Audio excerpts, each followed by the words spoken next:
The movie takes place in a dark and gloom environment. In the beginning, we see three children heading to an abandoned house known as the Ghost Train. Among them is a bully named Peter, and it turns out that he dragged the other children, Michael and Sam, with him. When they reach the place, they are horrified to see the state of the house with a giant Grim Reaper hanging over it, and several chopped-off heads hanging from the ceiling. The youngest child, Sam, wants to run to the beach, but Peter won't let him go. After a while, they notice a skull on the wall, which, as it turns out, is a ticket machine. Next to it hangs a sign that says, "Please, £1 per ride." Wasting no time, Peter asks the boys to bring all the money they have. Sam still has doubts about the whole idea, but he has no choice but to give up his 50 pennies. And what the hell else is he going to do with it anyway? Once the collection is finally complete, Michael nervously approaches the skull and starts feeding it coins.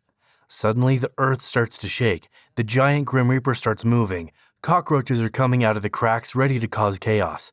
But after a few seconds, he stops, and everything comes to a standstill. This makes the bully Peter so furious that he goes over to the skull and starts pounding on it with a stick. The other boys shout at him to stop, fearing they'll face some kind of deadly reaction. But Peter doesn't listen. Finally, he fractures the skull, and as soon as he does, the door opens, and poor Sam is dragged into the house on a cart, and before the boys can do anything about it, the door closes. That was the last time he was seen. And now Peter and Michael have to explain why they're afraid of vans for the rest of their lives.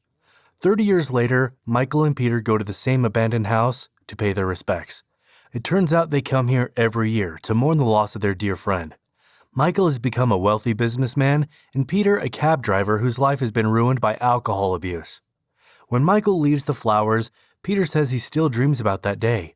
He also blames himself for dragging poor Sam to the abandoned house when all he wanted to do was go to the beach. But Michael says it wasn't his fault. In a shocking turn of events, it turns out that Michael didn't actually put the last coin inside the skull, and that's why the Grim Reaper stopped halfway through. He was too scared to do it, which he regrets to this day. The revelation shocks Peter, but he decides to forgive his friend, and just like last time, he tells him to put a coin inside the skull to see what happens. Michael, also wanting to know the truth, does it without thinking. As soon as the coin sinks in, the ground starts to shake and the Grim Reaper rises and moves. Then the door opens and out comes the same wagon from 30 years ago.